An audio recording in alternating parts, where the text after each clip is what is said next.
sugestão. Vamos fazer um sambinha? Vamos começar um sambinha para... Começar com sambinha. Vamos falar então, tio Hélio. Hélio Campolino, lá da Serrinha. Samba da década de 40. Delegado Chico Palha, sem alma, sem coração, não quer samba nem política na sua jurisdição. Ele não prendia, só batia. Ele não prendia, só batia. A Curiba ganhou terreiro e o samba ganhou escola. Ele expulso da polícia, vivia pedindo esmola. Ele não prendia, só batia.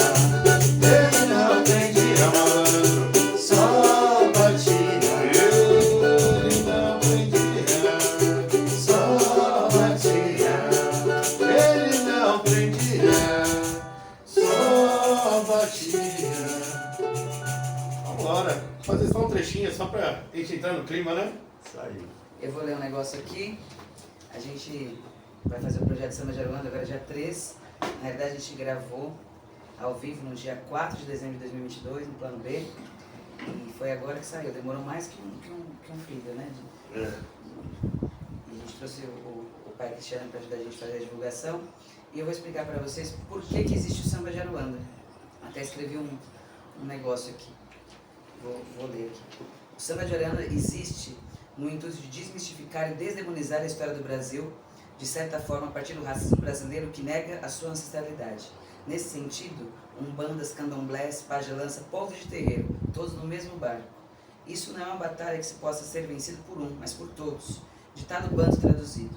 Não é porque não vivemos uma história que deixamos de senti-la. É uma batalha política com um Brasil fundado na colonialidade do terror e da exclusão social.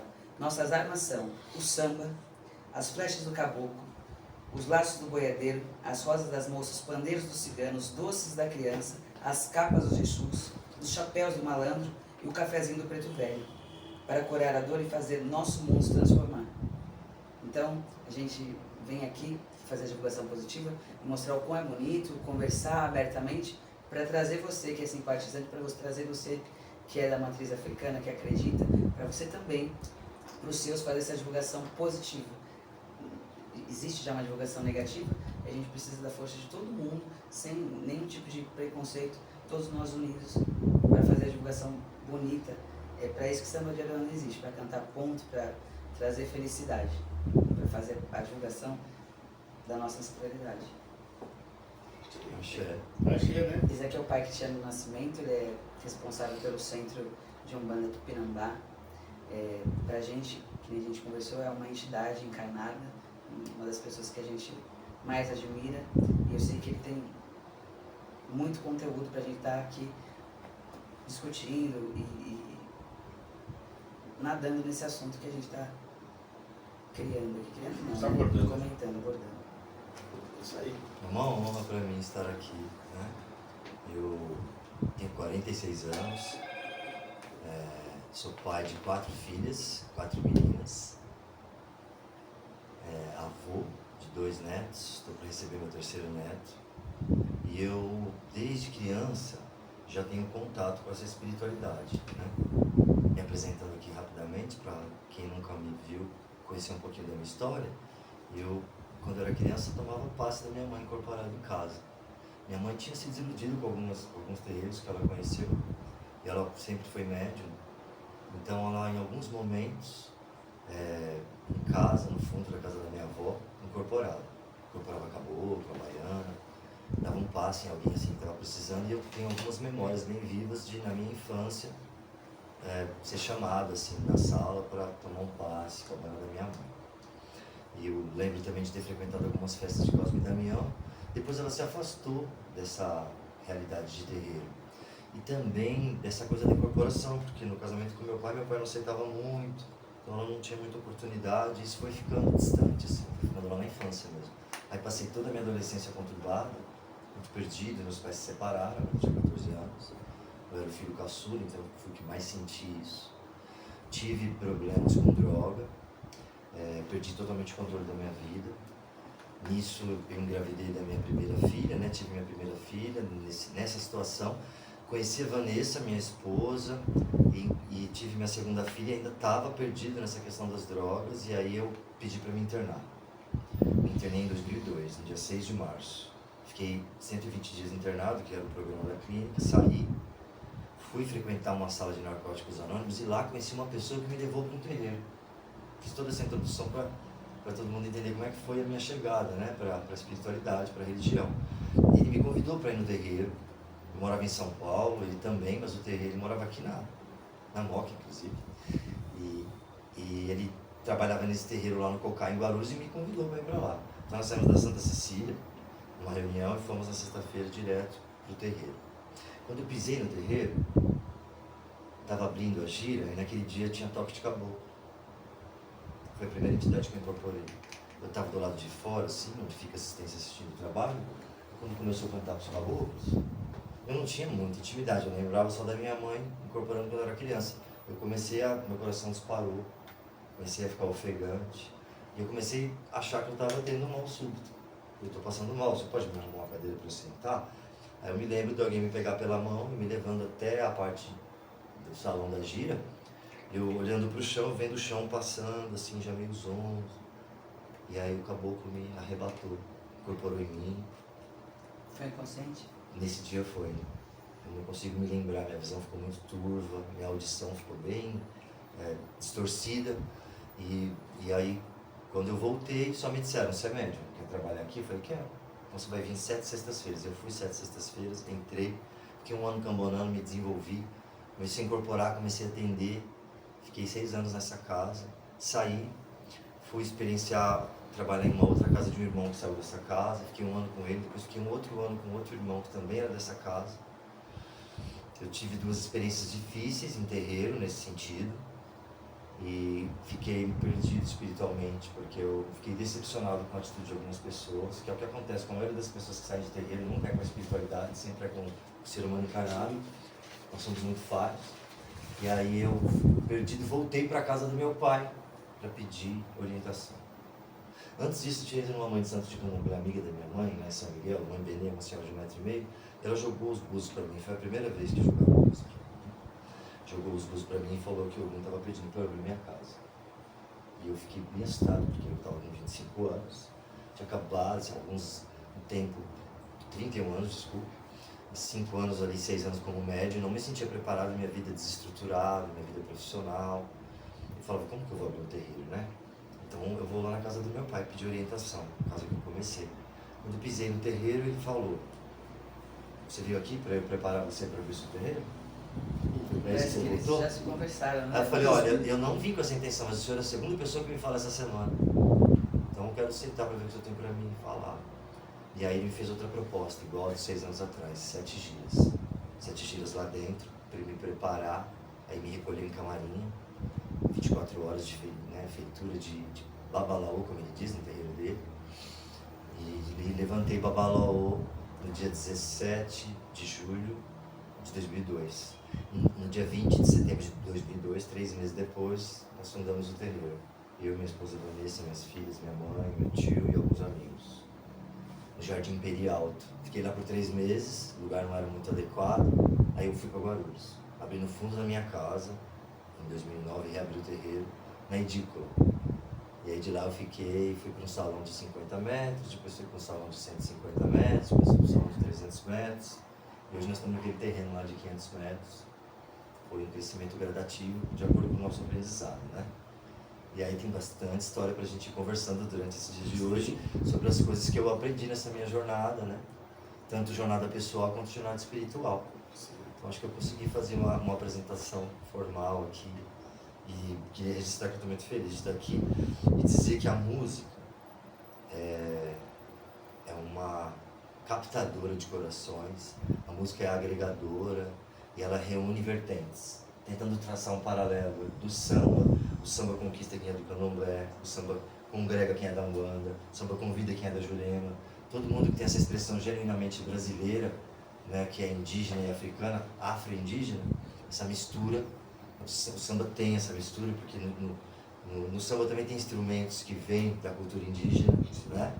Então, o cabaço, o chocalho, Não e é? também todos esses elementos estão na música, porque a Umbanda ela é toda musical, né?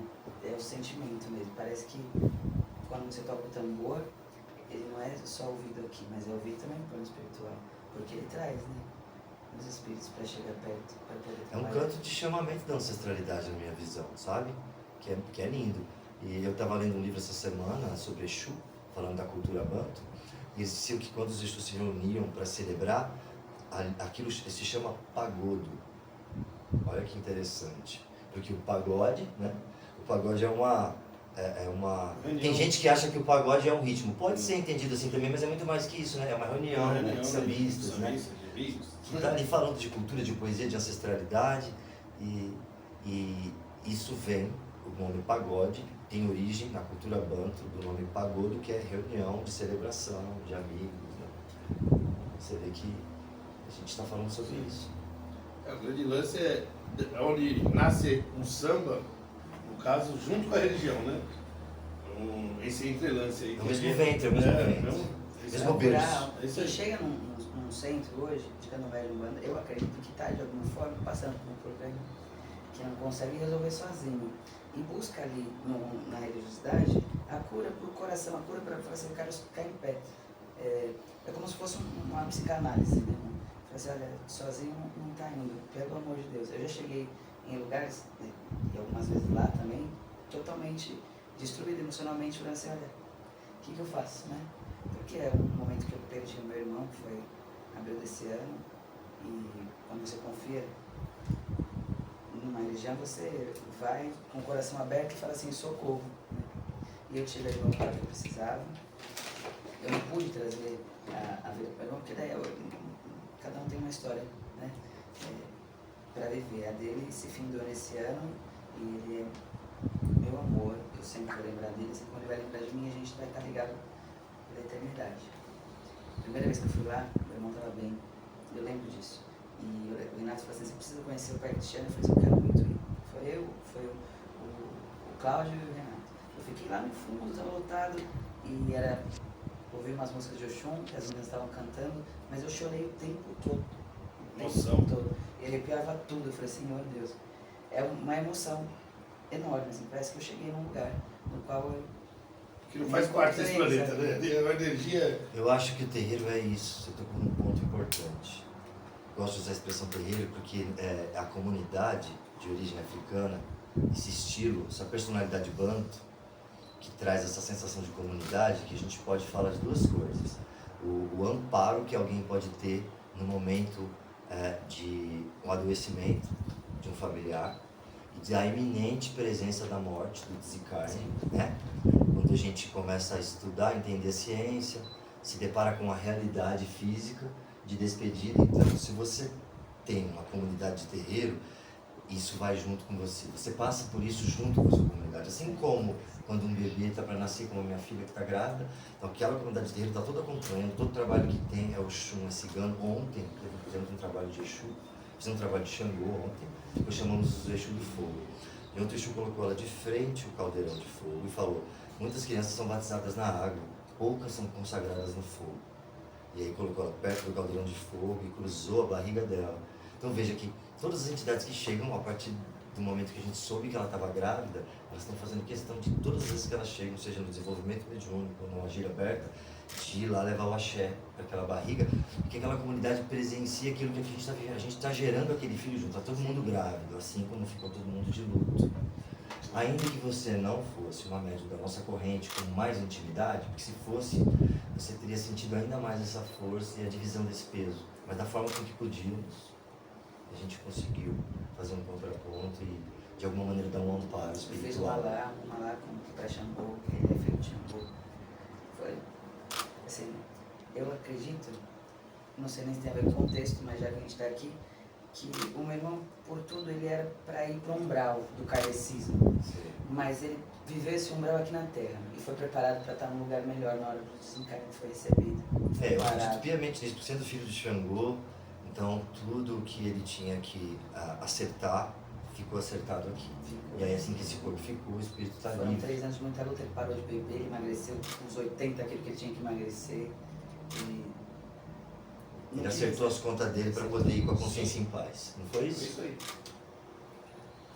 Isso aí. Ficou mais de ano sem comer carne, então as coisas que ele mais amava na vida, ele abriu mão aqui, sabe? Foi. Então, falando do Samba de Aruanda e da divulgação positiva da matriz africana, você representa a parte indígena. Por que o centro chama Tupinambá? Ótima pergunta essa. Eu, quando estava na minha jornada espiritual, o Tupinambá foi o primeiro que se apresentou naquele dia, que eu fui na casa do meu pai, casa de caridade do Caboclo Batuara. Daí fui me desenvolvendo. Quando chegou esse ponto de abrir o terreiro, tinha que escolher um nome, né? E aí eu quis dizer que o terreiro era de Iemanjá e Ogum, que é a minha coroa, mas também quis colocar o nome Tupinambá. Então no começo era Casa de Caridade, Caboclo Tupinambá, Mãe Iemanjá e Ogum Beira-Mar. No começo era esse nome. Depois, quando eu entendi que o modo é muito mais do que caridade, aí eu quis mudar para Templo Cultural Tupinambá, porque eu acredito que o nome cultural abrange não só a espiritualidade e a religião. Ela abrange cultura, abrange música, abrange comunidade. E aí, como o seu Tupinambá foi o caboclo, que é o meu mentor, ele me trouxe que a gente já teve encarnações juntas, e que eu encarnei junto aos Tupinambás. Então, ele está comigo desde essa encarnação, ele não encarnou mais, só eu que encarnei. Ele sempre me acompanha em todas as minhas encarnações. Nessa, a minha mediunidade se desabrochou. E aí, então, eu estou tendo a chance de, desses 21 anos que eu tenho de Umbanda, dessa primeira incorporação, tá sempre sentindo essa força dele. Então, fui me interessar pela cultura dos Tupinambás, vi que era uma das maiores etnias quando o europeu chegou aqui, né, que foram os povos que mais ofereceram resistência, que sofreram genocídio. Né? Os reais brasileiros, né? Recentemente, não sei se você viu uma reportagem que nós conseguimos de volta, estava na Holanda, se não me engano, um cocar Tupinambá imenso. E a gente ainda teve que agradecer porque conseguimos reaver um patrimônio histórico, quando na verdade isso tudo era fruto de apropriação cultural e tudo mais da época da escravidão, daquela época anterior à escravidão ainda. Mas isso é um registro da história do Tupinambás, que ofereceram resistência, que respondem por muitos nomes que tem aqui, Guaianazes, Itaquera, vários nomes em São Paulo. Onde nós estamos na Moca? Na Moca, são tudo nome indígena, né, de diversas etnias, mas a maioria é Tupinambá, desse tronco Tupi-Guarani, né, que tem uma influência. Então, o nome Tupinambá é para homenagear o caboclo, que diz para companheiro de uma longa jornada. Que diz para mim que a missão dele é sempre me ajudar a viver o mais natural que eu puder. Encontrar minha natureza. Você encontrou a sua natureza, que é se expressar através da música. Vocês encontraram a sua natureza nessa vida, né? É de sorte de quem consegue encontrar. Então, a função do caboclo na nossa vida é essa, ajudar a gente a deixar fluir a nossa natureza. Então, por isso é uma homenagem do nome. Fazer do nosso dom o melhor possível. O amor pela música umbandista começou com Clara Nunes. Foi apresentada a Clara Nunes bem pequenininha pelo meu pai, ele era apaixonado. E é um ponto importante, porque até 1990, a Umbanda não era mal vista aqui no Brasil da maneira como ela, a partir dessa década ela foi, de alguma forma, martelada, né? Antes tinha a Clara Nunes, que representava o Brasil pelo mundo, né? Eu vejo, até hoje tem vídeo no YouTube dela se apresentando no Japão. Ela apresentou muito bem, as músicas delas são muito pedidas em rodas de samba, independente de ser o samba de Aruanda. E todo mundo vem pedir água no mar, todo mundo quer cantar, se sente representado e traz ali um acalanto. Eu acho toda vez que canta a Clara Nunes, o negócio ameniza, assim, e todo mundo vem cantar, todo mundo essa se sim é sente uma representado. E meu pai, ele falou assim, eu queria te ver cantando de branco, de pé no chão, porque era tal como ela se apresentava. E eu tive a oportunidade de fazer 3 tributos. Pequenininho, né? Do meu tamanho, da minha expressão. O Renato fez um comigo, o último a gente fez juntos. E depois tentando, tem esse negócio, você vai começar a frequentar o centro, você vai num lugar no outro, você fala, aquele lá tá mistificando, aquele lá tá não sei o que lá. Eu tirei isso da minha cabeça, porque não existe o mistificar, principalmente na Umbanda. O cara, ele vai até lá trabalhar, ele não ganha nada, ele está tentando se desenvolver. Você tem que ter empatia pelo ser humano. De alguma forma você caiu no atendimento com ele, porque vai fazer bem para você e para ele. Você tem que se entregar e alguma coisa boa vai vir. Agora, a maneira como é, a maneira como não é, está transmitindo. Não vai com esse olhar de preconceito, vai buscar ajuda. Vai buscar o seu axé que você vai ter, porque ali do lado dele tem uma entidade, ali ele vai tomar um banho, você vai tomar um passo, você vai sair de lá com aquilo que você foi buscar. Melhor Esquece esse negócio de peso e tá mistificando, não tá, não acreditei. Isso daí é um preconceito. Vai com o coração aberto. É assim que você vai receber o seu tratamento. Né? Eu aprendi isso. Concordo com você. A gente tem que ir com o coração aberto, todo mundo é ser humano, e não existe um medidor de incorporação, não existe um sensor, né? As pessoas falam com base no que elas podem enxergar, mas quem diz que a gente enxerga tudo o tempo inteiro, né? Nem sempre é assim, não é porque você não está enxergando pela visão da mediunidade, da clarividência, que aquilo não está acontecendo. Né? Aí se a gente consegue abrir o coração, normalmente flui uma comunicação, e é importante mesmo deixar claro que esse momento da consulta é uma parceria, a incorporação é uma parceria, né? E derrubar alguns tabus. Por exemplo, você chega ali para conversar com uma entidade, ela não tem a obrigação de adivinhar nada, né? De saber se você é casado, se tem filho, se não tem. Não é por aí que flui a melhor conversa. Às vezes, as pessoas chegam na Umbanda procurando um feitiço que pareça um milagre. Parece alguém de outra religião que vive à espera de um milagre, e se um budista não tomar cuidado, ele chega na Umbanda e fica à espera de um feitiço que não passe de mágica, mudar completamente a vida dele. E não é esse o trabalho da comunidade. O trabalho da comunidade é de acolhimento, de aprendizado, de troca de saberes, de orientação, de você ir se imbuindo de uma autorresponsabilidade.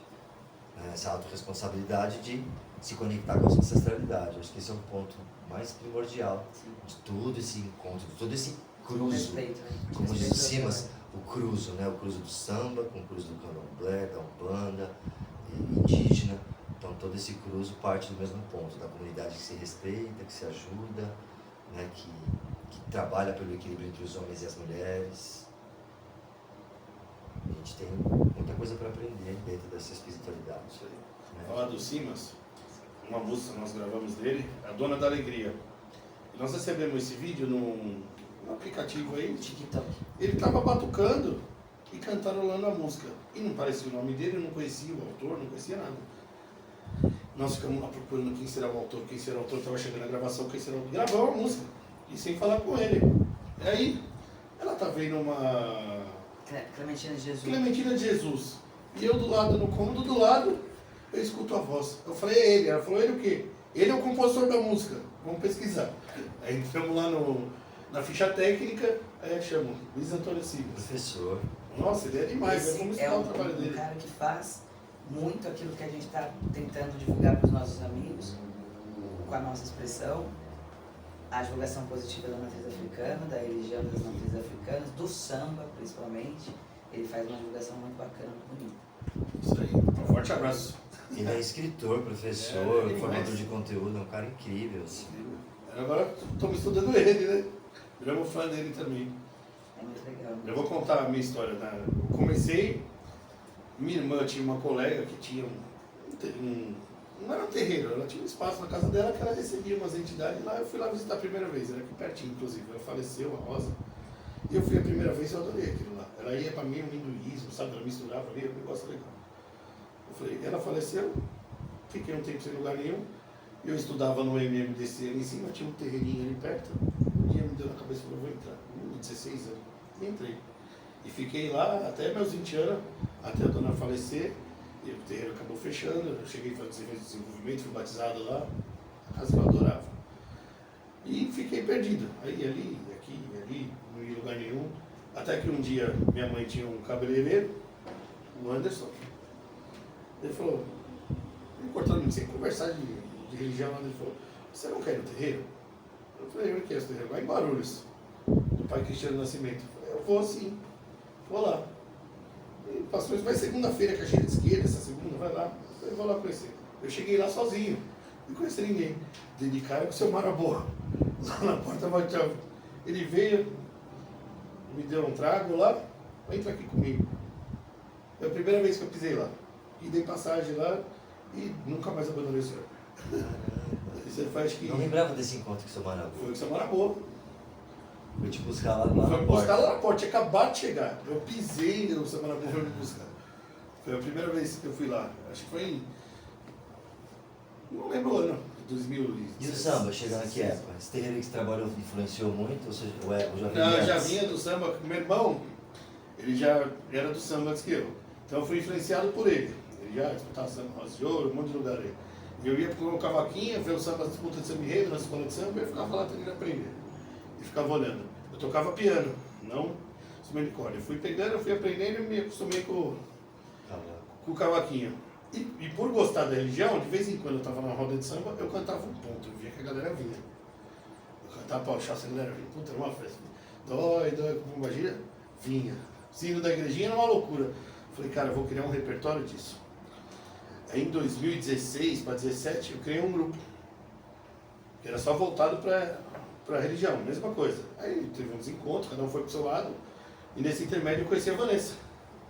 Em 2018 para 2019, né? Isso vai ser 2019. Eu queria fazer o samba de Ela já queria fazer o samba de Aruanda. Eu falei, vamos juntar e vamos fazer o samba de Aruanda. E assim nasceu o samba de Aruanda. O violão que eu convidei para fazer, e ele concordou, na época era o Alan. Ele vai tocar a primeira vez com o samba de Aruanda agora no domingo. Depois de 5 anos. Essa espiritualidade fez vocês se encontrarem para poder realizar o que vocês queriam. Isso aí. Ela tinha uma ideia, eu já tinha um projeto que parou, o projeto até continuou, eu saí, né? E Que ótimo. deu certo. Isso daí Eu e o assim. Renato, assim, eu costumo falar que o tempo que a gente tem é pouco por tudo que a gente quer viver. Então a gente fica o tempo todo junto, o tempo todo a gente trabalha A gente junto, trabalha toca junto, toca junto, a gente faz tudo junto. Trabalho também é um trabalho, a música é um trabalho também. E a gente curte muito, né? E é legal. Eu tenho um lado que eu gosto de escrever. Então eu sempre escrevi. E eu comecei a escrever uns pontos. E acho que 90% do nosso trabalho é autoria minha. Né? O René Sobral gravou com a gente aí também, Lua de Aruanda, que é meu do Kleber Alonso, compus com a Vanessa. Eu tenho bastante parceiros de música aí. O Kleber Alonso, tem muita coisa. E vira e mexe vem uns pontos na cabeça. Anteontem mesmo, foi segunda-feira. Eu tava. Falei, pô, tô com um negócio na cabeça aqui. Segunda-feira no Cruzeiro das Amas, eu vi a pomba gira girar. Falei, que negócio bonito. Escrevi. Aí liguei pro Kleber na hora, que é meu parceiro de macumba, dos cavaleiros também. Falei, Kleber, olha isso aqui. Eu acabei de cantar ele. Oi, gira, pomba, gira, gira. Oi, gira, deixa gira, girar. Já vai escrever o samba. Tem mais um verso que eu não me lembro agora, mas foi isso. E o Lua de Aruanda foi assim também. Eu falei, pô, tô com um negócio aqui, ó. Lua de Aruanda prateada, vem no mar, clareando as ondas, a sereia, vem cantar o Kleber. Pô, já foi, sabe, muito dinâmico. O samba ficou pronto em 2 minutos. Não tenha dúvida que tem gente Sim. com vocês nessa hora, né? Tem Sim, essa com ancestralidade soprando. Mas veio muito instituindo. rápido, muito rápido. Os É uma pontos. psicografia. Mas foi muito rápido. E aí dupla, né? Um negócio legal, né? Não vem aqui, vem lá que eu fiz com ela lá, Queimando Velas, né? Um samba, tá no nosso álbum também. Ela tava brava, bicho. Ela tá mais gato que um gato de cabeça, tava mais brava que isso. Isso. Brava, brava. Eu falei, calma, calma. Aí eu falei, vou acender uma vela lá. E ela falando, né? Eu falei, peguei, eu comecei a cantar. E saiu assim, de bate pronto também. Tô queimando vela. Nossa, tá muito alto, deixa eu baixar um pouco aqui. Tô queimando vela pra nos proteger. Ô mulher, Oxalá da solução. Exu contou, foram lá na calunga, montaram o dendê. Mas no pé do condá eu tenho a salvação. Exu contou, foram lá na calunga, montaram o dendê. Então mulher, vamos queimar vela pra nos proteger. Tão querendo me derrubar, e eu não cheguei, e eu vou chegar. Então vamos saravá, porque Exu não dorme, ele vem ajudar. Então vamos saravá, porque Exu não dorme, ele vem ajudar. No Catimbó, a notícia chegou pra mim. Do Catimbó, a notícia chegou pra mim. Seu Zé falou, Filho meu não cai assim. seu Zé falou, Que vai corrigir é pra mim. Isso aí. E nasceu assim você também. 30 segundos sabe assim. Eu penso que todo samba é uma prece, viu? É isso aí. Antônio Candeia Filho. Candeia, ele falava, um bom samba é a melhor forma de oração. É isso, concordo com ele plenamente. E aí tem porque o samba, acho que é nítido que o samba vem da matriz africana. E eu queria comentar aquela curiosidade, é uma curiosidade. Por que o candomblé e o samba não foi para os Estados Unidos, né? Nos estudos que a gente fez, os negros também foram escravizados nos Estados Unidos. mas lá era proibido tocar tambor. Teve uma revolução, no qual foram os negros se revoltaram e no total foram 25 brancos que morreram. Em 1740 eles fizeram o Ato Negro. E aí tinha várias proibições, como o negro não poderia vestir uma boa roupa, não podia aprender a ler e escrever e não podia tocar tambor, porque eles achavam que eles se comunicavam com o tambor, como se fosse um código Morse na Carolina do Sul. E então, o que eles poderiam fazer e o que fizeram muito bem é desenvolver o canto. Eles desenvolveram o canto de uma forma tão linda que tem lá a música Soul. negra, é o soul, né? O jazz, o black, que é maravilhoso. Quando os Estados Unidos eles abrem voz, eles usam o corpo como instrumento também, eles fazem os tambores, as coisas, e usam o corpo como instrumento. E a gente não desenvolveu tanto o canto, desenvolveu mais a malandragem, mais o batuque, o samba, né? A malandragem que tanto vem do Seu Zé, né? O Seu Zé tem o Seu Zé do Catimbó, que ele é o nordestino de Alagoas, e o Seu Zé malandro carioca.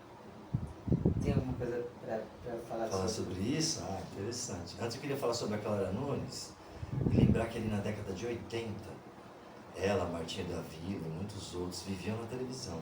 Né? Era programa de sábado à noite mesmo. Então, um dado histórico importante, que a partir da libertação dos escravos, de comecinho dali de 1900, essa evolução da religião, a gente primeiro sofre de uma demonização católica, isso é superado na época da música do Delegado Chico Para, e aí para a década de 80, 90, a gente vai encontrar no neopentecostalismo, não na sua totalidade, mas numa parte muito agressiva, uma redemonização dos cultos africanos. Né? Daí você consegue constatar que do começo da década de 90 para cá, existe um número maior de preconceito, embora esse preconceito já existe estruturalmente. E aí falando do Seu Zé, né? A história do Seu Zé é bem conhecida, né? Seu Zé é oriundo desse cruzo indígena e africano ali do Nordeste.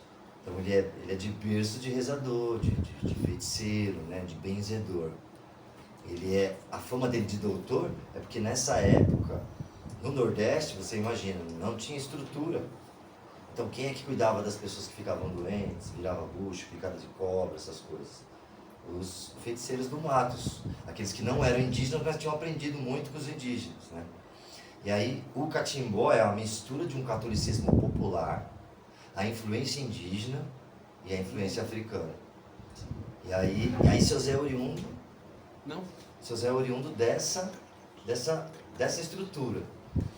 Então ele já perto da sua vida adulta vai para o Rio de Janeiro, já como benzedor, como um adulto feiticeiro, né? Rezador, ele vai para o Rio de Janeiro conhecer a vida de boêmio, né? De jogador, de bom vivant, de conquistador, né? Daquele que vai viver os prazeres da carne mesmo, né? Vai se perder entre os prazeres e desejos, a relação com a bebida, né? A relação com as mulheres, jogo, né? Ensinando a gente a viver, né? E aí quando ele vem nos terreiros hoje, se por um lado ele ensina você a rezar e buscar a sua ancestralidade lá do Pernambuco, no caso dele, ele também te ensina que a vida está aí para ser vivida, que não existe problema nenhum em você saber beber, saber dançar, saber se divertir, saber namorar, saber ganhar a vida, né, com leveza, né, sem aquele peso, né, de estar fazendo mal para alguém, apenas se divertindo. Eu ouvi uma vez alguém citando isso, quando é bem feito, até a cachaça é abençoada, né? É isso. Até a cachaça é abençoada. E na maldade até a água pode machucar, né? Esse lado a gente também. pode se engasgar na água, né? E dentro do terreiro, né, o instrumento, né, se torna sagrado, né? E a bebida é a mesma coisa, né? E aquela bebida que está ali na esquina do boteco, né? Naquele boteco de esquina, ali também tem a presença de Exu, ali também tem a presença dos malandros, que de alguma maneira, ao contrário de que muita gente pensa que estão obsediando, eles estão mantendo tudo sob equilíbrio. Porque só quem passou pelo que passou, hoje pode vir te dar um conselho, sem te julgar, né? Um malandro que se aposentou da malandragem, que desencarnou, que teve que lidar com tudo aquilo que viveu aqui nas encarnações. Entende você, né? Entende você. Entende você. E tem empatia, tem um amor humanitário. Então ele não vai olhar com preconceito alguém que está no bar. Ele vai proteger, vai cuidar. Eu fui essa pessoa lá atrás. Eu acredito que a entidade, ou mesmo a gente que é espírito, estamos aqui encarnando agora, mas somos todos espíritos. Eles têm luz, quanto mais amor. Quanto mais amor você tem pelo outro, independente do que o outro seja, faça, fale, o que acontece? Quanto mais amor incondicional você tem, quanto mais empatia, você tem mais luz. Medindo a luz de um espírito ao outro, quanto mais ele ama, mais iluminado ele é, né? Eu acredito também que quando a gente está no bar, os nossos protetores da direita de luz, os nossos mentores, talvez eles não consigam pela densidade, não porque não querem. Então a gente precisa deixar o Pombagira aqui perto da gente. Porque É o nosso equilíbrio, né? Eles estão nessa sintonia mais densa mesmo, eles estão mais conectados com essa questão do...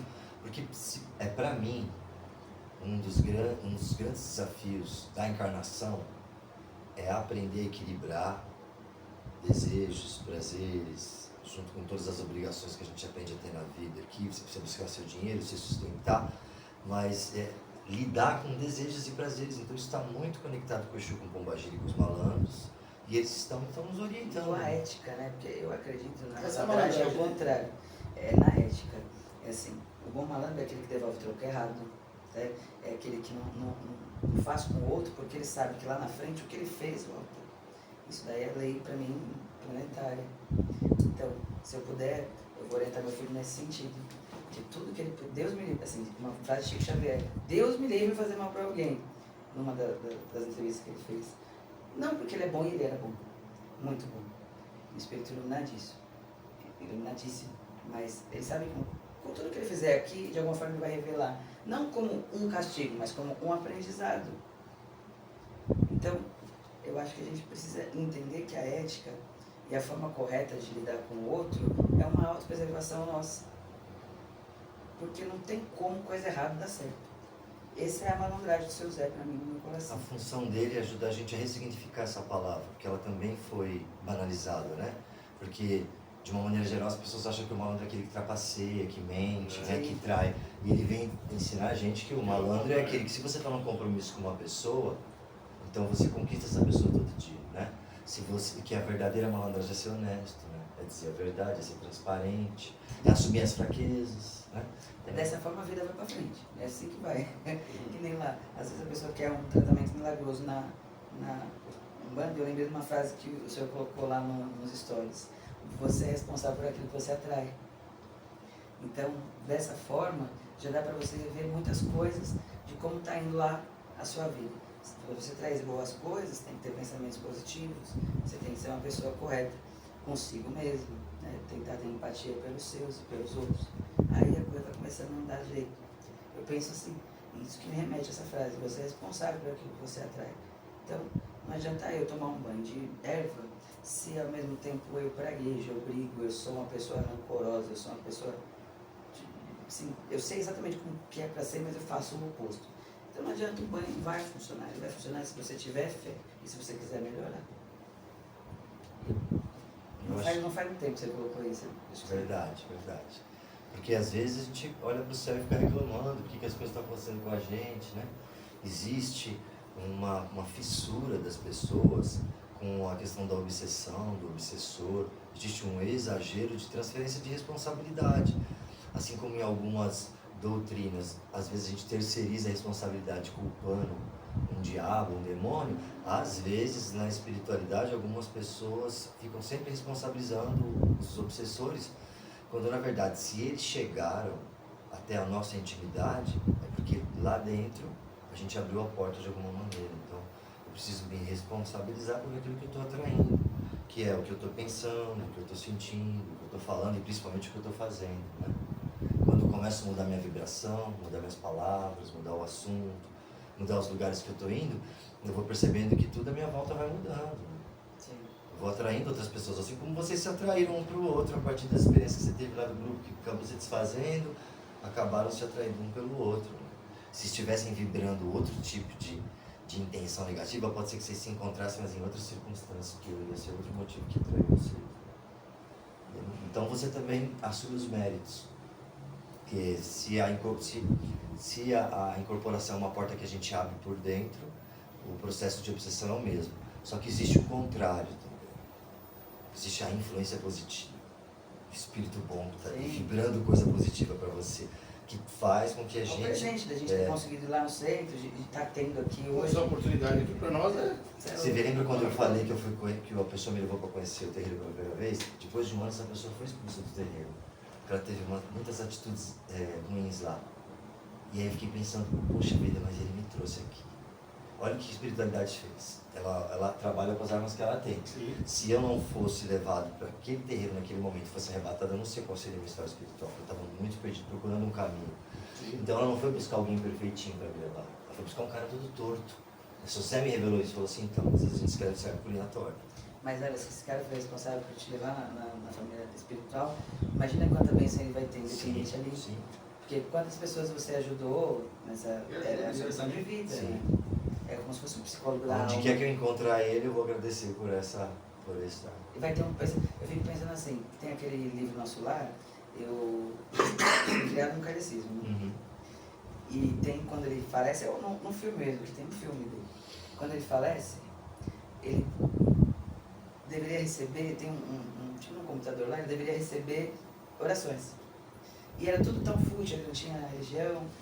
E eu lembro que ele recebeu uma oração de alguém que ele deu um pão ou alguma comida que era frívola para ele. E ele recebeu uma oração dessa mulher. E para ele foi tipo, foda-se, eu tô andando lá, mas não tô nem aí pra você. Essa mulher que recebeu esse alimento fez uma oração. Era um pontinho lá naquele monitor no livro do Nosso Lar aqui. Acho que era André Luiz, a história dele, né? A história dele, na verdade, ele era médico e essa mulher pediu uma consulta para ele, mas ela não tinha dinheiro para pagar. Então, de vez em quando, ele atendia ela, mas com muita má vontade. A secretária dele é que ajeitava isso. E a única pessoa que fez oração para ele depois de morto foi essa pessoa que ele atendia de graça. Ah, sim. Porque ele não fazia mais nada de relevante para as pessoas, né? E aí, quando ele está lá e olha pelo monitor, vê aquela mulher que ele tanto tratou mal, porque ela saiu do consultório e ele reclamava de ter que Imagina a fazer. dor no coração dele, né? Arrependimento, né? É, e consciência. Eu É, acredito consciência. muito nisso. Então, como Acho você que- disse, depois que a gente, né, deixa esse corpo e vai para uma outra realidade espiritual, eu acho que Deus mostra pra gente tudo o que a gente fez só pra gente tomar consciência, não com o intuito de querer te castigar e fazer você Sim, pegar, com certeza. sabe? Porque a gente tá aqui aprendendo mesmo, né? Sim. E assim, é bom quando a gente consegue aprender. É bom quando a gente para no tempo e fica procurando culpado para as coisas que estão acontecendo. Então, um lance legal do nosso projeto é o seguinte, a gente circulava lá um alguidar, o pessoal colaborava com uma quantia e a gente sempre doava ou para uma causa, para uma família, para comprar uma cesta básica, uma cadeira de roda, a gente sempre trabalhou assim. Na caridade, desde que nasceu o projeto, desde o outro antigo grupo. Isso aí eu aprendi com o Chiquinho, que ele tem uma comunidade na Vila Matilde, lá no Jardim Maringá, e ele faz isso desde sempre lá, e eu achei fantástica a ideia. Quando eu tive meu bar, o Saudosa Maloca, eu tinha esse projeto na terça-feira, onde nasceu a Armanda também. Então, foi sempre ter a finalidade da caridade também. E hoje a gente faz um projeto junto com a Avalanches do Bem, Que veio do Aruanda. que, Tem a Corina Lemos, Samba de Aruanda, e eu segui ela. Eu fui ver uns posts dela, ela tá na rua dando alimento. Eu falei assim, nossa, mas eu queria muito fazer isso. Só que eu nunca tive assim, essa atitude, porque eu não tinha achava- estrutura, que temos eu e ela. E eu falei assim, Corina, a gente pode ir? Ela falou assim, lógico, vocês são super bem-vindos. E a gente inventou que o custo-benefício do lanche de pernil, carne louca de pernil, inclusive vai ter no dia lá no evento. Então toda terça-feira a gente faz 6 kg de pernil com molho de tomate mesmo, a gente faz com vinho, como se fosse fazer para os nossos 120 a 150 lanches. Como se fosse pra gente comer num aniversário A nosso. Júlia, né? o Flávio, o Leonardo, eles adoram lanche. E a gente vai com o maior amor do mundo. E daí tem uma padaria que eles também dão, devia saber qual é o nome da padaria? 7 de setembro. 7 de setembro, na Vila Sapopemba, que eles fazem metade do preço pra gente o pão toda terça-feira. Então a gente paga, sei lá, O Luan, que é o presidente da Avalanche, passa lá. passa lá, pega o pão, a gente vai até lá e monta na hora os lanches. E fa- Pão crocante, Pão lanche crocante, mais as quentinho. sopas. E toda O Luan é terça-feira a gente responsável. vai na Patriarca e o pessoal sabe lá, o pessoal do lanche gostoso, a gente faz parte Eles dessa.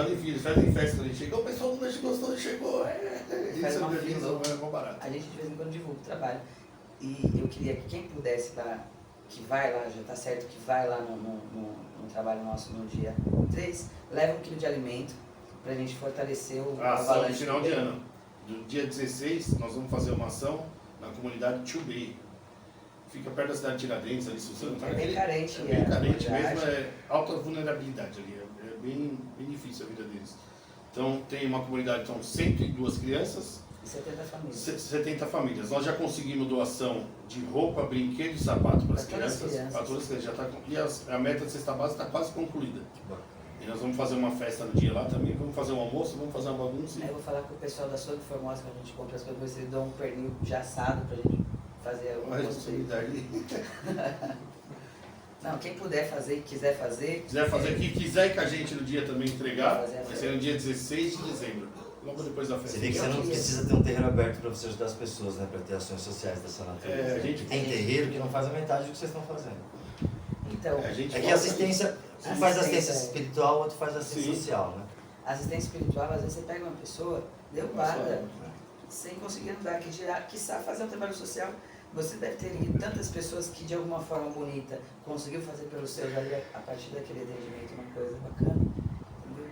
O próprio fato da pessoa conseguir trabalhar e sustentar a família com a cabeça erguida, porra, Então vocês me fizeram lembrar de um projeto que a gente teve no terreiro em 2012, 13, 14 e 15, que era o PAS, Projeto Amigos de Zé.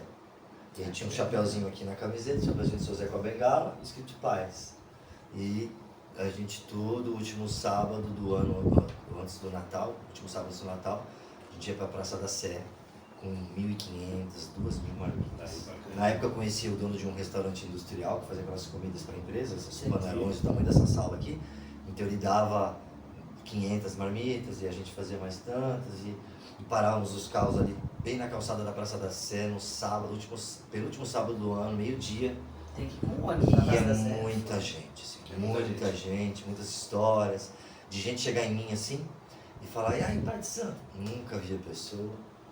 Eu era um dos mais jovens ali, como é que poderia pensar que alguém mais velho? Normalmente é o mais velho, que é o Pai de Santos, né? Muita gente com muito médium ali, né? E esse trabalho de rua é incrível, né?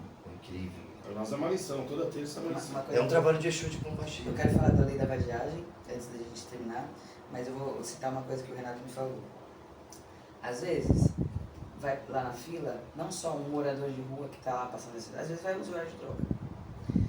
Eu acho assim, quem está na fila quer comer o lanche, vai comer o lanche e está lá para comer o lanche, nada é por acaso. Porque, porra, todo mundo é ser humano, se você for olhar para aquele olho de empatia, assim, é uma situação ruim, tanto se você é um morador de rua ou se você é um usuário de droga, você não está bem. É um Você tá momento de dependendo acalanto, daquilo, você vou não tá comer uma legal. coisa digna, sabe? Vou comer um negócio gostoso. E é gostoso. Talvez eu não possa fazer mais. O senhor consegue fazer mais por uma pessoa que está... Mas naquele momento a gente consegue sanar É o que a aquela, gente aquela consegue fome. fazer. E não é que eu estou contente. Eu acho que mais pra frente a gente vai se fortalecer nesse trabalho social. Eu queria ter um lugar para todo mundo tomar banho, que eu acho que é dignidade tomar banho. Então, Nosso sabe? intuito é ser o Aruanda crescer, é ter um espaço desse, entendeu? Segunda-feira Uma vamos casa de conversar. acolhimento, né? Que a Isso. pessoa entra lá, passa o dia. tem uma Isso. troca Tem de uma roupa, uma higiene. toalha, É. um shampoo, um condicionador, e a pessoa Vou sai de lá cortar o com a cabelo, vai pele ter o dia toda do barbeiro, vai ter Quem o sabe dia... num momento de se ver limpo, de se sentir cheiroso, de não muda alguma coisa. E o pessoal da Mas Avalanche isso- também ajuda. Quem chega no LAN e fala, eu quero deixar as drogas, eu quero ser internado, a gente encaminha. A gente caminha, o Lua tem um caminho aí, já tirou Tem algumas uma pessoas clínica da rua. parceira. Uma clínica nossa. parceira da Avalanches. Preciso apresentar vocês para Rita, que é uma médium lá do meu terreiro, que ela trabalha em Guarulhos com acolhimento de moradores de rua. Ela é coordenadora de uma base assim, que atende mais de 100 homens e mulheres. E agora eles também conseguiram uma parceria com clínica masculina e feminina. E ela é uma pessoa incrível, ela recebe as pessoas nas piores condições, né?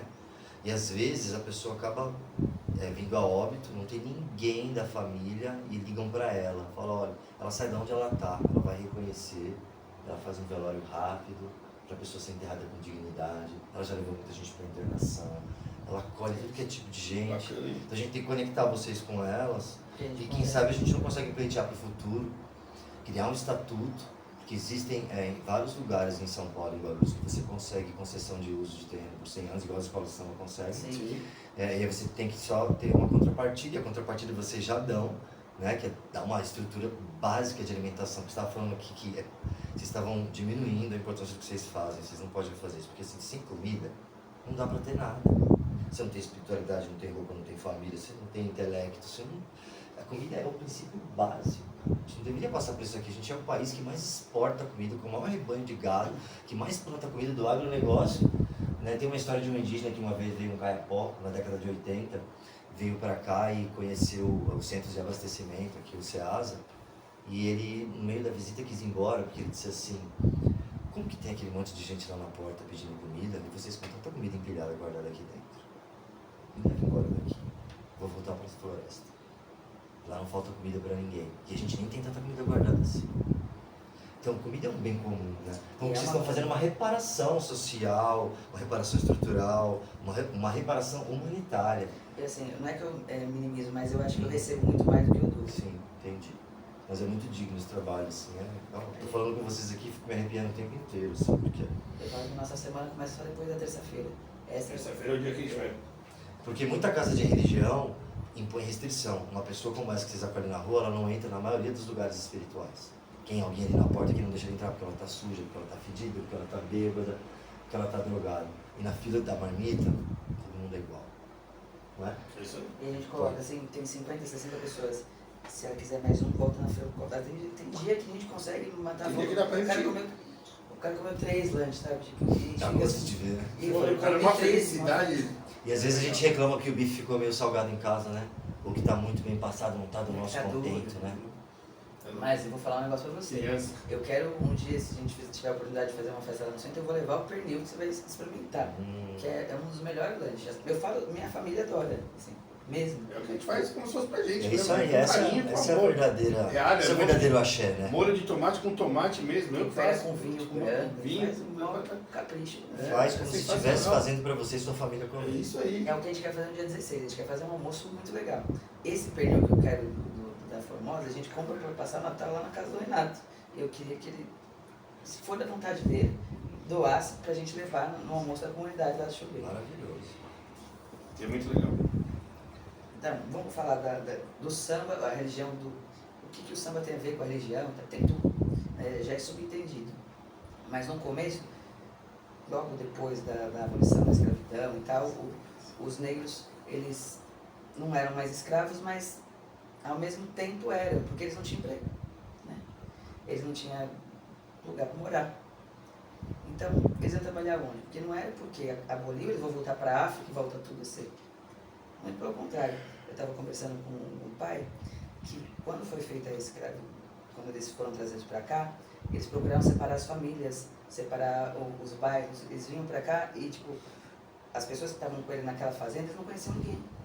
Então aqui foi criada uma nova religião, uma nova estrutura, porque a religião que eles tinham lá, eles não poderiam dar seguimento aqui, porque eles separavam os pais, os irmãos, as mulheres, eles eram desconhecidos. Né? Eles queriam desse jeito evitar rebelião, fuga. E sim, logo nos primórdios, nos tempos dos sambistas, de Donga, eu sei que o Renato, da Baiana, era fã, tinha a lei da vadiagem. O samba era proibido. Eu li um trecho no mestrado que a tia Seata ia até a chefatura de polícia pedir autorização que ia ter uma festa. A tia Seata era mãe de santo. E ela fazia um acordo ali que ia ter uma festa ali. Ela Onde poderia... nasceu o samba carioca foi na casa da tia Seata, no terreiro da tia Seata, cantando-se ponto, pichininha. Tinha Donga, João da Baiana, Senhor. Só a nata do samba. Só a nata, ele nasceu. Nesse contexto, Pelo telefone foi eles não gravado. poderiam ficar no asfalto, eles tinham que ficar no morro. Sei lá. As mulheres, fazendo as comidas nordestinas, os quitutes, elas tinham mais oportunidade de ter fundos de dinheiro e de trabalho que os homens. Né? O samba era proibido mesmo, proibido. Era junto com essa lei da vadiagem. Quem ajudou muito a popularizar o samba foi a Ana Rosa. Ele vinha numa classe média, né? Então ele tinha acesso à alta burguesia, ao mesmo tempo ele ia na casa do Cartola lá no morro. Então ele ajudou muito a popularizar o samba, Ana Rosa. Ele trouxe o samba para o asfalto.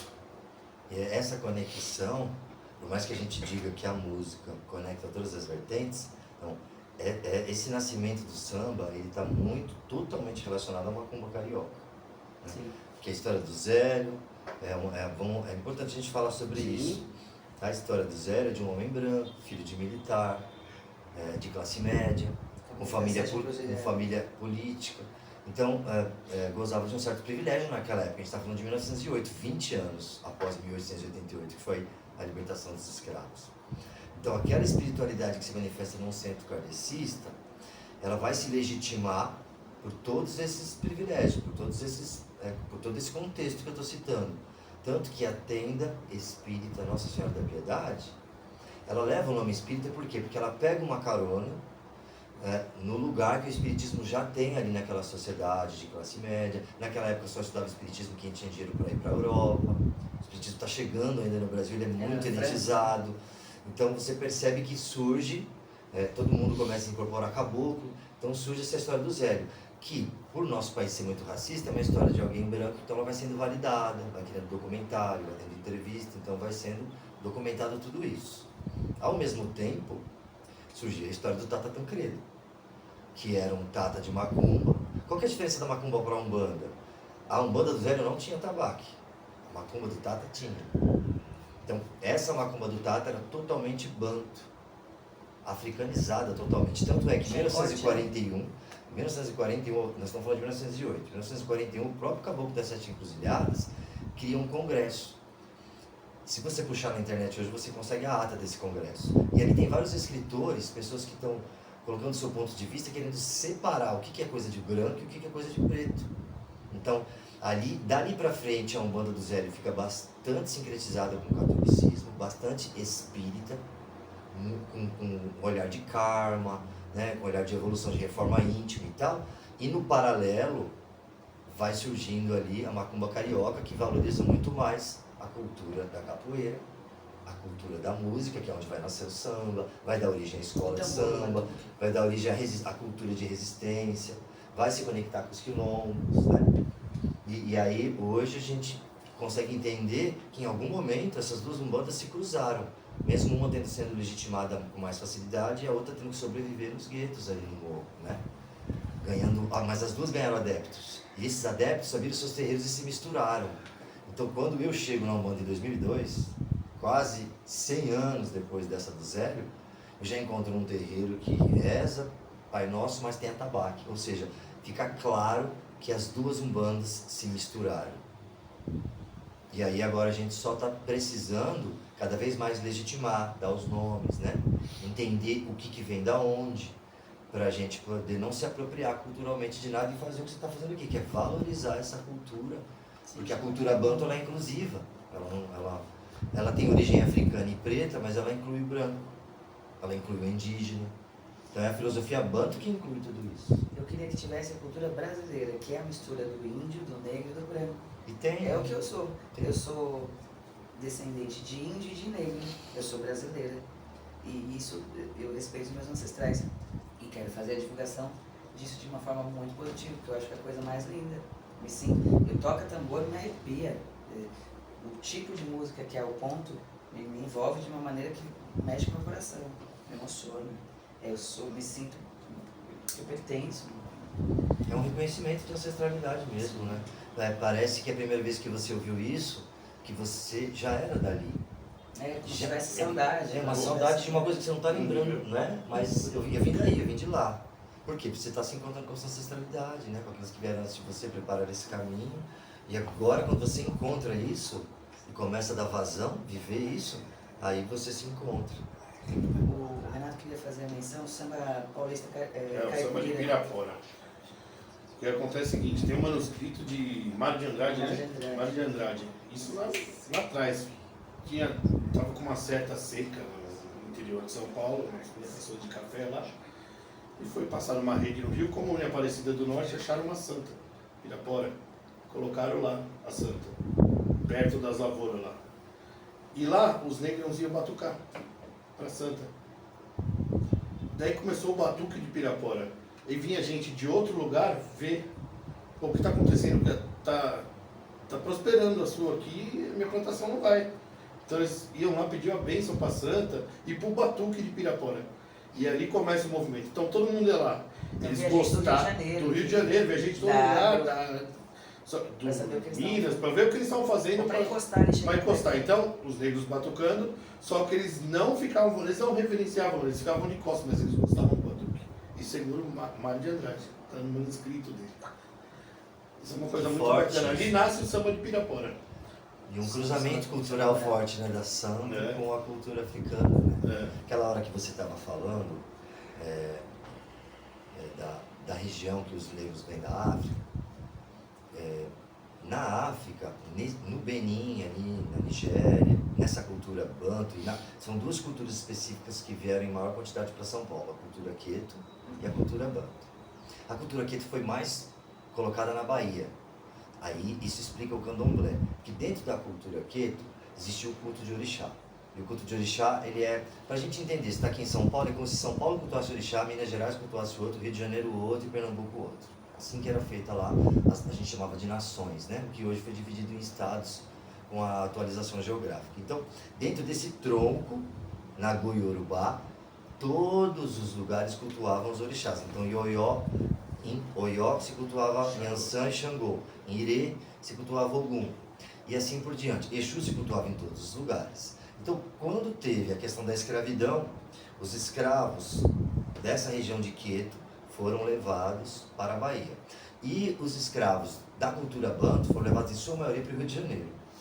Quando tem a revolta dos malês na Bahia, muitos negros africanos descem para o Rio de Janeiro. E aí tem um cruzo dos dois troncos, que é o orixá se encontrando com o inquice. A cultura banto cultua divindade inquice. E a cultura iorubá cultua divindade orixá. Aí você consegue entender como nasce a história de Exu orixá, dando origem a Exu entidade, espírito. Por quê? Porque quando esses iorubás chegavam ali naquele lugar do Rio de Janeiro de cultura e resistência banto, eles encontraram algumas pessoas rezando na encruzilhada. Mas por que você está rezando na encruzilhada? Para quem você está rezando na encruzilhada? Porque na cultura iorubá você reza na encruzilhada para Exu, orixá. Mas eu estou chegando num lugar que não é cultura de orixá, é uma outra cultura. Vocês estão fazendo o que na encruzilhada? Não, porque aqui na encruzilhada a gente enterra os sábios, aqueles que tiveram o dom da palavra, aqueles que se tornaram o feiticeiro, o xamã daquele lugar, o preto velho, o benzedor, o líder espiritual daquele lugar, que não era todos, aquele que alcançava esse lugar de liderança. Quando ele morria, ele era enterrado na encruzilhada. Por quê? Porque todo mundo naquela aldeia, quando passava por dificuldade, ia lá acender vela para ele, pedir para ele ajudar, da ancestralidade. Então, quando os iorubás descobriram isso, eles falaram: então ele é um Exu. Esse que vocês estão fazendo na encruzilhada, esse que aprendeu o dom da palavra, que aprendeu que se aprende tudo com a vida, que se tornou mestre de si mesmo, e aprendeu que a vida é só um aprendizado e orientava todo mundo, então ele é um Exu. E aí então passa a se cultuar esses ancestrais Exus. Só que não eram só homens que atingiam essa sabedoria, as mulheres também. Então, tem as pombagiras. E aí começa, como a cultura banto é inclusive, então ela inclui o orixá. E aí você começa, o orixá Exu. E aí a gente vai entender lá na frente que a Umbanda que a gente vive hoje, de muitos terreiros que você conhece, algumas têm mais influência dessa Umbanda mais do Zé, outros têm mais influência dessa Umbanda mais do Tata. O Zé tem o sincretismo, né? Mas tem muitas coisas que se misturam. Totalmente. Tanto que as 7 primeiras tendas que ele pede para abrir tem nome de Santo Católico, o que já é diferente na cultura banta. Eu, Regis, posso fazer uma pergunta? Pode. Você está falando da Igreja Católica ligada à Umbanda, né? E eu vejo, tem uma igreja de São Jorge, em Campinas, né? Padre Pedro, um padre querido meu, e ele tem muita ligação com a Umbanda e com os afros, né? No Brasil, né? Cultura africana. A cultura africana, procurando acabar com esse problema de xenofobia geral, né? Tá mais agregado do que a gente vê, porque, por exemplo, eu estou muito mais ligado à Umbanda do que ao catolicismo hoje. Eu fui doutrinado no catolicismo, né? Mas eu vejo muita vertente em uma com a outra, né? É real isso ou é imaginação na minha cabeça? É muito regional, porque o sincretismo ele acontece de uma maneira muito dura. Houve um movimento na Bahia na década de 90 ali, muito forte, está se renovando até hoje, para desincretizar. Por quê? Porque entende-se que tem uma apropriação cultural. Lá na origem, o negro na senzala só consegue cultuar, fazer a sua dança, começar a desenvolver o seu culto miscigenado, porque eles vieram de vários lugares. Eles só conseguiram fazer isso mediante o sincretismo. Então ele parecia que ele estava rezando para São Jorge, mas ele estava rezando para Ogum. Parecia que ele estava rezando para Nossa Senhora, mas ele estava rezando para Oxum. Aí tem a história do Otá, de pegar aquela pedra consagrada, colocar dentro da imagem e colocar a imagem lá no altar. Então, Numa senzala muito simples, tinha uma imagem que representava São Jorge, outra que representava Nossa Senhora, mas na verdade estavam rezando para Ogum e Oxum. Então foi um sincretismo imposto que o negro teve que usar de uma certa inteligência, uma perspicácia para poder fazer o culto dele. Só os domingos era liberado esse culto musical, então eles começaram a introduzir isso ali. Então depois que há a libertação, existe uma necessidade do próprio candomblé de tentar desagregar, porque cria um apagamento, que a pessoa acha que São Jorge é que tem a força. E na verdade, Ogum é uma orixá milenar, São Jorge vai surgir depois, na Capadócia. Se lá na Capadócia tivesse um terreiro e tivesse jogo de búzios, com certeza iam identificar Ogum como São Jorge como filho de Ogum. Se lá em Jerusalém tivesse um terreiro e jogassem búzios para Jesus, com certeza iam identificar ele como filho de Oxalá. E Nossa Senhora com Oxum. Só que um não é o outro. Mas então tá ligado. Mas ela tem qualidade. Tem ligação. A gente pode entender que Oxum tem... Nossa Senhora tem qualidades de Oxum, né? Olha, eu tô São Jorge tem qualidades de Ogum. E eu posso afirmar tranquilamente que Jesus foi o ser que pisou na terra e tem mais qualidades de Oxalá. Porque fé, benevolência, caridade, perdão, é tudo de Oxalá.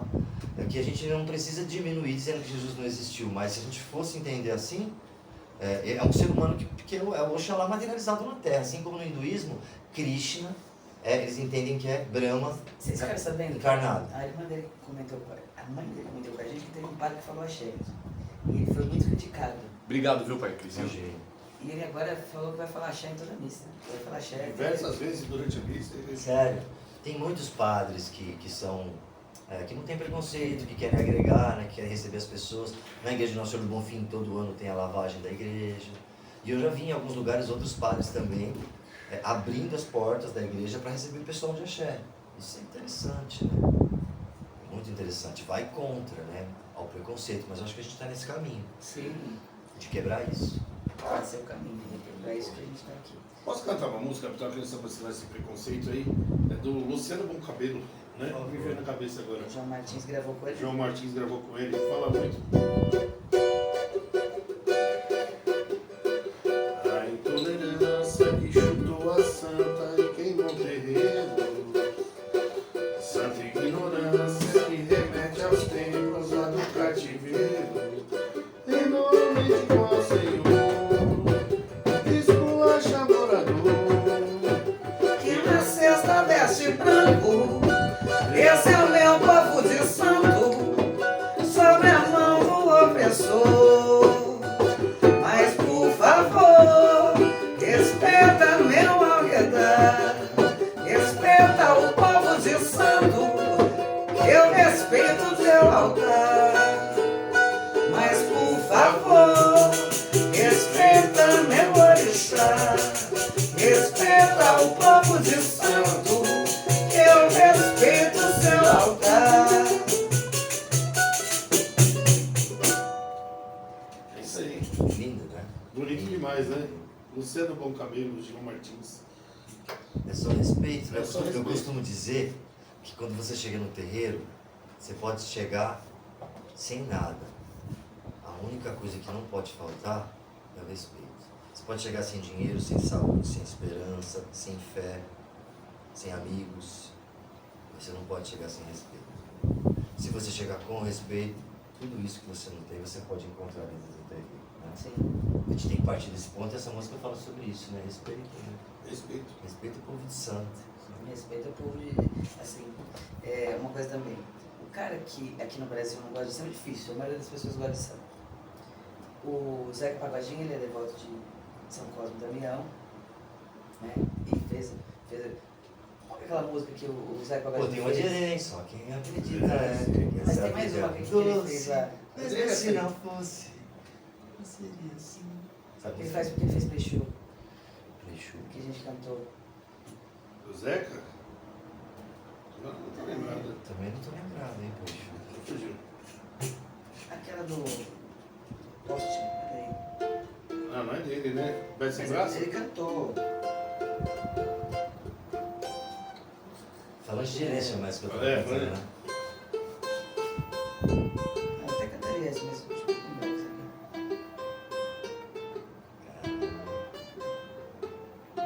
Só quem acredita vê. Essa Essa aqui vida é um não. doce. Mesmo se não fosse, eu seria assim. Sou sou menino brincalhão, encontrei a chance e ao meu alcance e agarrei pra mim.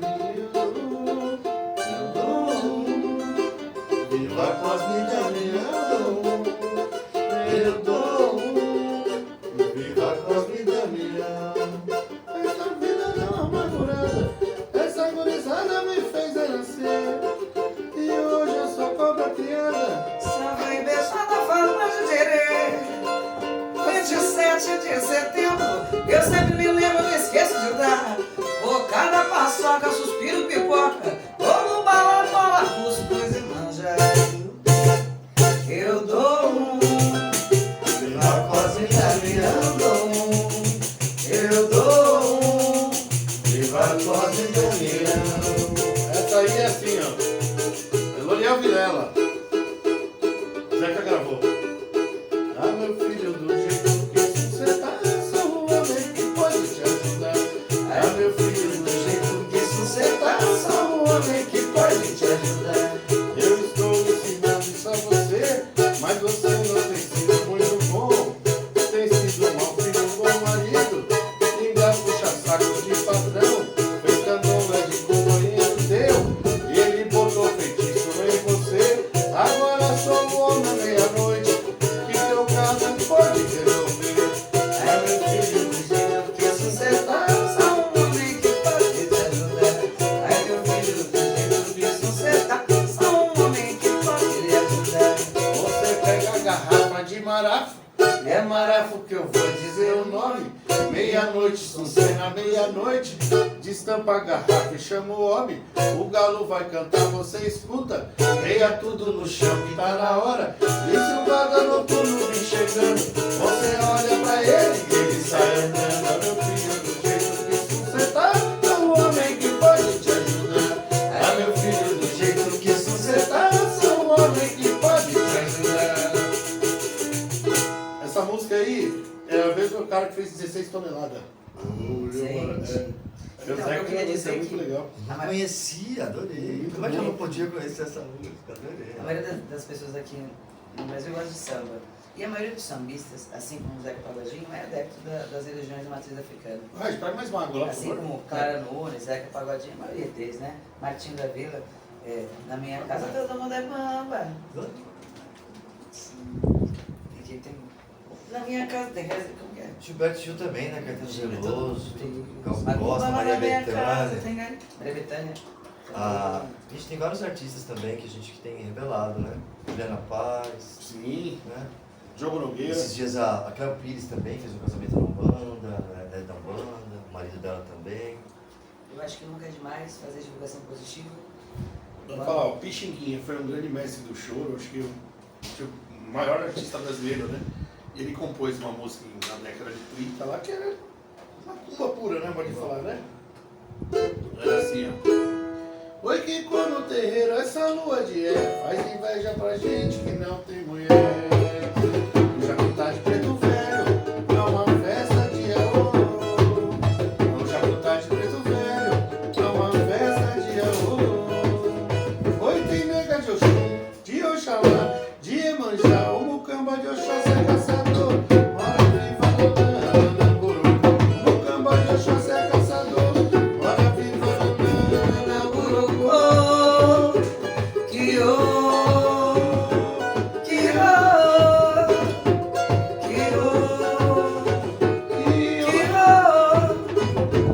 No terreiro de preto velho, iaia.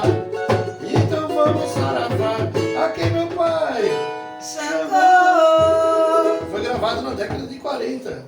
Então foi um grande avanço aí, né?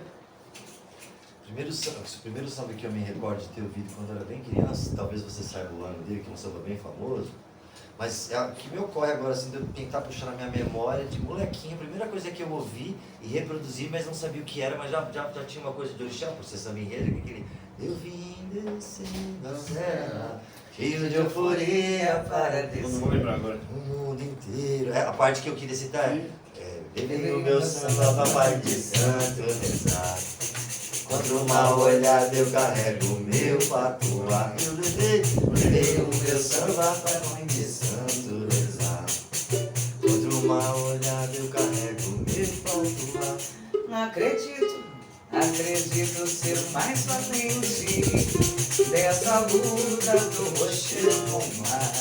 E com o mar é hoje o dia da alegria e a tristeza nem pode pensar em chegar. Diga espelho meu, diga espelho meu, se há na avenida alguém mais feliz que eu.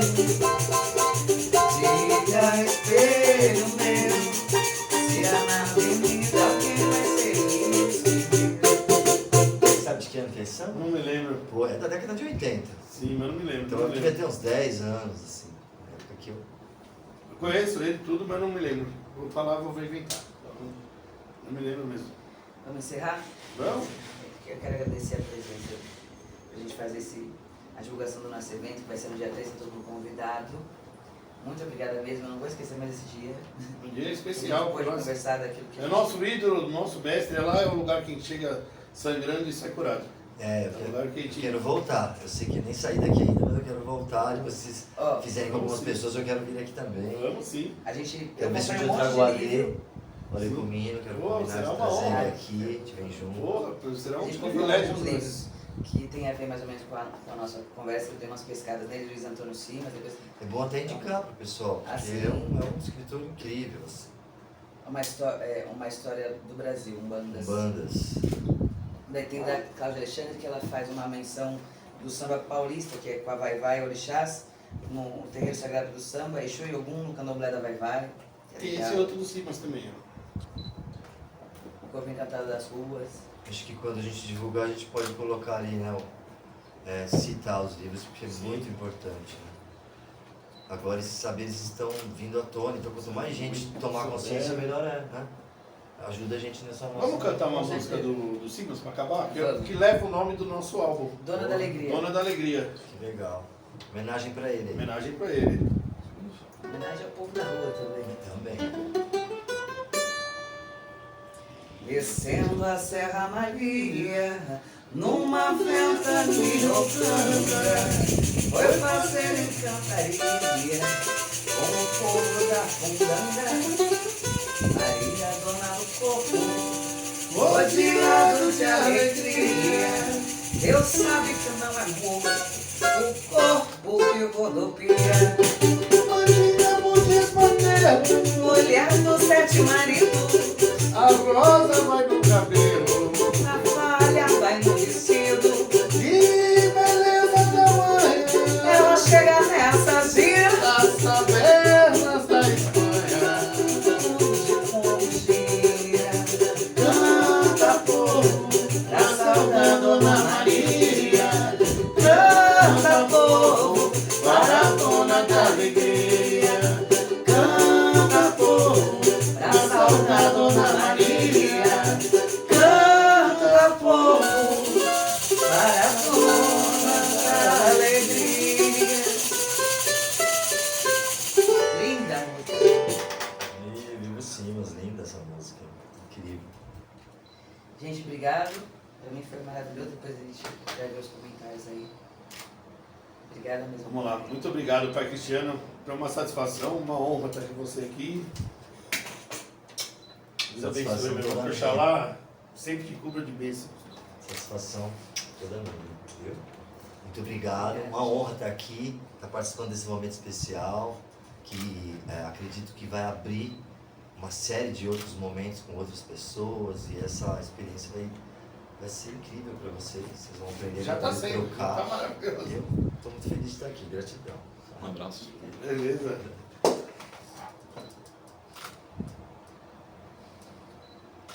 Obrigado. Gostou? Compartilha aí, hein? Vou passar as redes sociais, vai. Samba de Aruanda no Instagram, por favor. E Centro Tupinambá, Pai Cristiano Nascimento. Deixa ele dar lá com certinho. Arroba Pai Cristiano Nascimento e arroba Templo Cultural Tupinambá, no Insta e no Face. Isso aí. Arroba Renato Moca e Samba de Aruanda. Ah, E o Regis Ribeiro, fotógrafo responsável aqui por ceder o espaço pra gente, esse trabalho maravilhoso aí que ele faz, pode consultar ele aí que ele é o cara. Regis Obrigado. Ribeiro, fotógrafo. Obrigado, Regis. Obrigado, irmão. Beleza?